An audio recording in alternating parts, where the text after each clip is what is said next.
ಪ್ರಪಂಚದಲ್ಲಿ ನಮ್ಮಿಬ್ಬರನ್ನ ಬಿಟ್ರೆ ಬೇರೆ ಯಾರೂ ಇಲ್ವೇನೋ ಅನ್ನೋಷ್ಟು ಸ್ವಚ್ಛಂದವಾಗಿ ಹರಾಡ್ಕೊಂಡಿದ್ವಿ ನಾನು ಮತ್ತೆ ದೇವ್.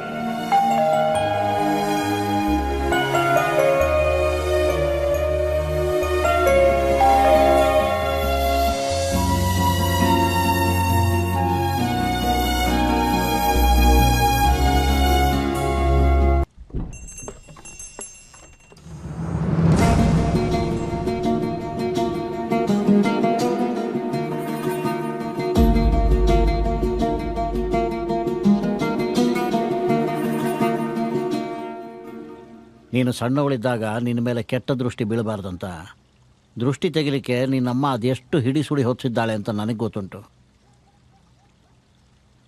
ಆವಾಗ ಯಾರ ದೃಷ್ಟಿ ನಿನ್ನ ಮೇಲೆ ಬಿದ್ದಿತ್ತು ಗೊತ್ತಿಲ್ಲ.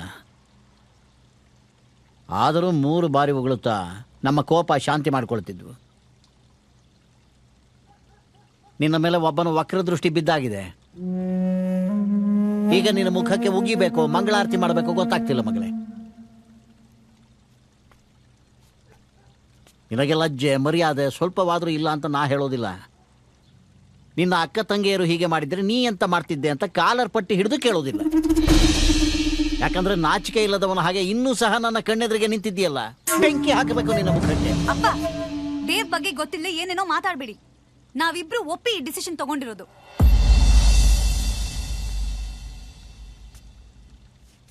ಎರಡೂ ಕೈ ಸೇರಿದ್ರೇನೆ ಚಪ್ಪಾಳೆ ಬರಲಿಕ್ಕೆ ಸಾಧ್ಯ ಅಂತ ನನಗೆ ಗೊತ್ತುಂಟು.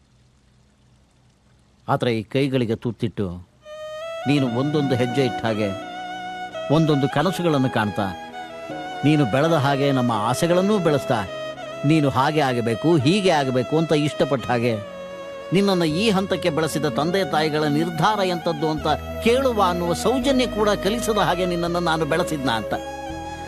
ಅಪ್ಪ, ಇವಾಗ ಏನಾಯ್ತು ಅಂತ ನೀವು ಇಷ್ಟೊಂದು ಮಾತಾಡ್ತಿದ್ದೀರಾ? ಮಲ್ಟಿ ನ್ಯಾಷನಲ್ ಕಂಪನಿಯಲ್ಲಿ ನಿಮ್ಮ ಮಗಳು AGM. ಡೆಬಿಟ್ ಕಾರ್ಡ್ ಅಲ್ಲಿ ಎಷ್ಟು ಬ್ಯಾಲೆನ್ಸ್ ಇದೆ ಅನ್ನೋದನ್ನೇ ನಾನು ನೋಡಲ್ಲ. ಕ್ರೆಡಿಟ್ ಕಾರ್ಡ್ಗಳು ಎಷ್ಟಿವೆ ಅನ್ನೋದೇ ಗೊತ್ತಿಲ್ಲ. ರಾಯಲ್ ಲೈಫ್ ಲೀಡ್ ಮಾಡ್ತಿದ್ದೀನಿ. ಈ ನನ್ ಪಾಶ್ ಲೈಫ್ ನಿಮಗ್ ಚೀಪ್ ಅನಿಸ್ತಿದ್ಯಾ? ನೀವ್ ಖುಷಿ ಪಡ್ಬೇಕಪ್ಪ. ನೀವ್ ಸ್ವಲ್ಪ ಬ್ರಾಡ್ ಮೈಂಡ್ ಅಲ್ಲಿ ಥಿಂಕ್ ಮಾಡಿ. ಈ ಸಮಾಜ ಸಂಸ್ಕೃತಿ ಇವೆಲ್ಲ ಏನು ಬೆಂಕಿ ಬಿತ್ತು ನಿನ್ನ ರಾಯಲ್ ಲೈಫ್ಗೆ. ನಿನ್ನ ಹಾಗೆ ಕಂಪ್ಯೂಟರ್ ನೋಡಿ ಬುದ್ಧಿ ಕಲ್ತಿದ್ದಲ್ಲ ನಾನು. ನಮ್ಮ ಸಂಸ್ಕೃತಿ ಸಂಪ್ರದಾಯ ಪಾಲಿಸ್ಕೊಂಡು ಕೈ ಸಾಲ ಮಾಡಿ ಸಂಸಾರ ಮಾಡ್ತಾ ನಿನ್ನನ್ನು ಓದಿಸ್ತವನ. ನನಗೆ ಜೀವನದ ಪಾಠ ಹೇಳ್ತೀಯ? ಸೂತ್ರವೇ ಇಲ್ಲದ ನಿನ್ನ ಜೀವನಕ್ಕೆ 3 ಕಾಸಿನ ಬೆಲೆ ಉಂಟಾ? ರಾಯಲ್ ಲೈಫ್ ಅಂತೆ ರಾಯಲ್ ಲೈಫ್.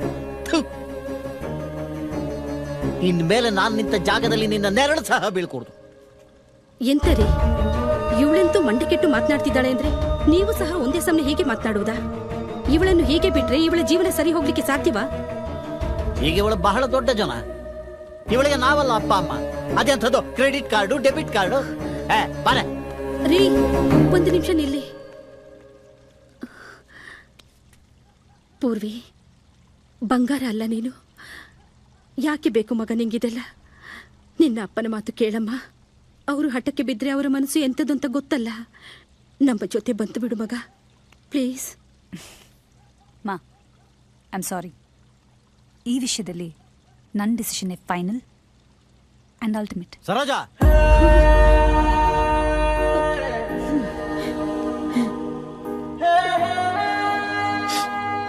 ನನ್ನ ಅಪ್ಪ ಅಮ್ಮ ದೂರ ಆಗಿದ್ದು ನನಗೇನು ಬೇಜಾರಾಗ್ಲಿಲ್ಲ. ಯಾಕೆಂದ್ರೆ ಅವ್ರು ನನ್ನನ್ನು ತಪ್ಪಾಗಿ ಅರ್ಥ ಮಾಡ್ಕೊಂಡಿದ್ರು. ಆ ವಿಷಯನ ನನ್ನ ತಲೆಯಿಂದ ಕಿತ್ತು ಬಿಸಾಕಿ ನಾನು ನನ್ನ ಕೆಲಸದಲ್ಲಿ ಮುಳುಗ್ತೆ. ಅದಕ್ಕೆ ನನಗೆ ಒಳ್ಳೆ ಪ್ರತಿಫಲನೂ ಸಿಕ್ತು. Congratulations, Purvi. Thank you, sir. You're selected as a project leader. Thank you. All the best. Thank you, everybody. This is a very prestigious project. I want the entire team to cooperate with Purvi as she... Purvi? Are you okay? ತಾಯಿ ಆಗ್ತಿದ್ದೀನಿ ಅನ್ನೋ ವಿಷಯ ಗೊತ್ತಾಗಿ ನನಗೆ ತುಂಬಾ ಆಘಾತ ಆಯ್ತು.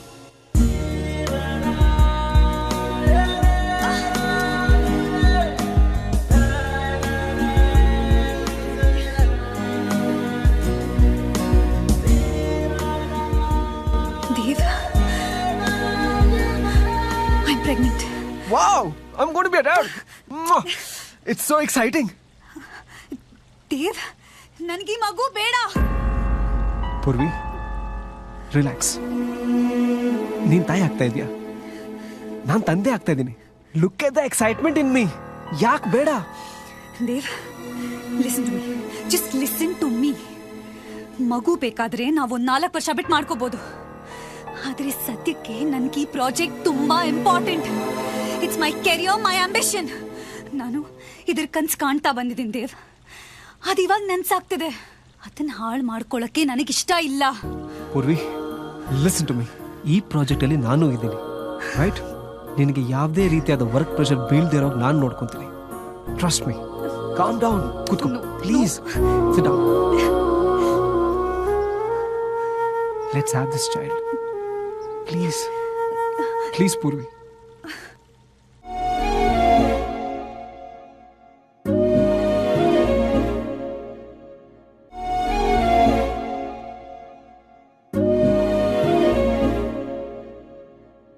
Calm down. Kutko, please.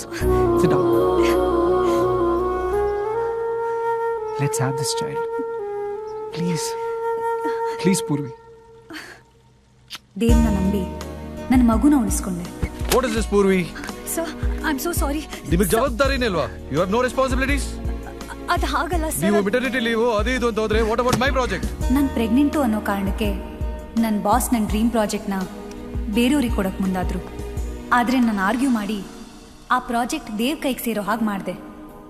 Okay, I will consider your opinion. ದೇವ್ನ team ಲೀಡರ್ಗೆ ಅಪಾಯಿಂಟ್ ಮಾಡ್ತಿದ್ದೀನಿ. Let's see how he takes the task.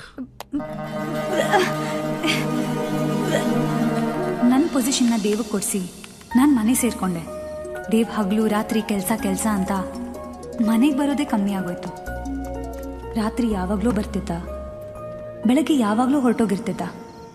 ಕೇಳಿದ್ರೆ ಕೆಲಸ, ಸ್ಟ್ರೆಸ್ಸು, ಅದು ಇದು ಅಂತ ಕಾರಣ ಕೊಡ್ತಿದ್ದ. ಯಾವಾಗಲೂ ನನ್ನ ಜೊತೆನೇ ಇರ್ತೀನಿ ಅಂತ ಹೇಳಿದ್ದ ದೇವ್ ನನ್ನನ್ನು ಚೆಕಪ್ಗೂ ಕರ್ಕೊಂಡು ಹೋಗ್ದಿರೋಷ್ಟು ಬ್ಯುಸಿ ಆಗೋದ. ನಿಮ್ಮ ಹಸ್ಬೆಂಡ್ ಎಲ್ಲಿ ಬಂದಿಲ್ವಾ? No problem, it's okay. Next time ಅವ್ರನ್ನ ಮೀಟ್ ಮಾಡಿಸಿ. ಓಕೆ.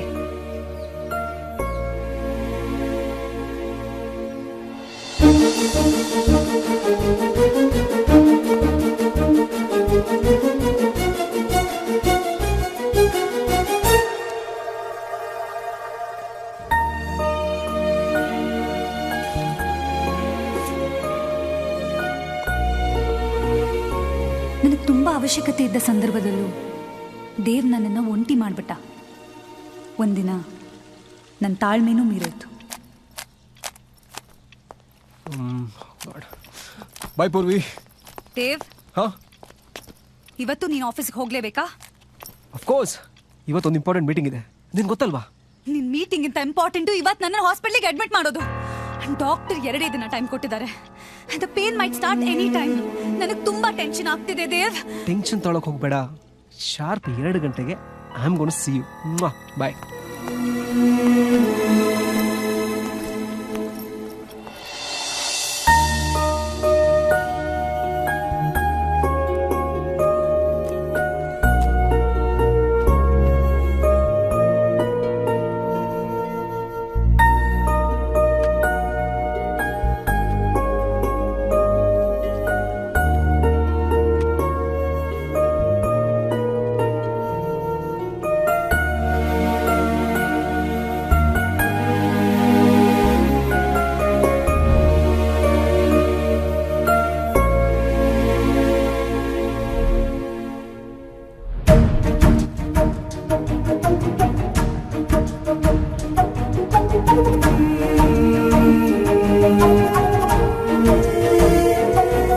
ಅನ್ಯೂನ್ಯವಾಗಿರೋ ಕಪಲ್ನ ನೋಡಿದಾಗ್ಲೆಲ್ಲ ನನಗೆ ದೇವ್ ಮೇಲೆ ಅತಿಯಾದ ಸಿಟ್ಟು ಬರ್ತಾ ಇತ್ತು.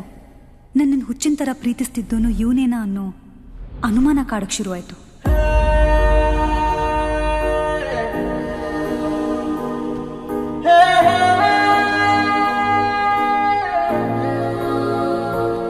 ಪೂರ್ವಿ, ನಿಮ್ಮ ಹಬಿ ಇನ್ನು ಬರ್ಲಿಲ್ವಾ?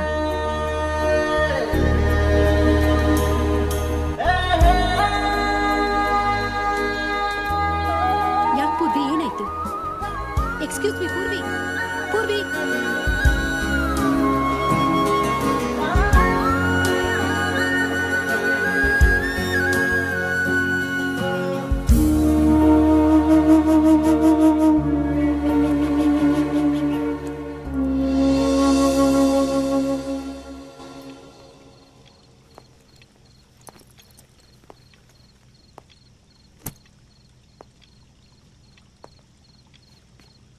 ಪೂರ್ವಿ ಅವ್ರಿಗೆ ಓಕೆ?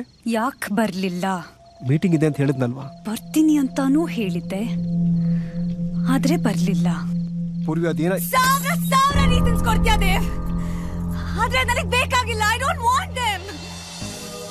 ನಾನ್ ನಿನ್ ಮೇಲಿಟ್ಟಿದ್ದ ನಂಬಿಕೆ ಎಲ್ಲ ಚೂರ್ ಚೂರ್ ಆಗೋಯ್ತು. ಪ್ರೀತಿಸ್ದೋಳು ನಮ್ದೋಳು ಅನ್ನೋದನ್ನ ಬಿಡು. ಕೊನೆ ಪಕ್ಷ ನಾನೊಂದು ಒಂಟಿ ಹೆಣ್ಣು ಅನ್ನೋದಾದ್ರೂ ನಿನಗ್ ಮನ್ಸತ್ವ ಬೇಡ? ನಿನಗ ಮನ್ಸತ್ವನೂ ಇಲ್ಲ. How can you be so inhuman Dev? ಪ್ರತಿ ಕ್ಷಣ ನಿನ್ ಜೊತೆಲಿ ಇರ್ತೀನಿ ಅನ್ನೋ ನಿನ್ ಮಾತಿನ ನಂಬಿ ನಾನು ಈ ಮಗುನ ಉಳಿಸ್ಕೊಂಡೆ. ಒಂದೇ ಒಂದಿನಾದ್ರೂ ತಂದೆ ಅನ್ನೋ ಜವಾಬ್ದಾರಿನ ನಿಭಾಯಿಸಿದ್ದೇನೋ ನೀನು? ನಿನ್ಗಿಂತ ನಿನ್ಗೆ ಕೆಲ್ಸನೇ ಹೆಚ್ಚಾಗೋಯ್ತು.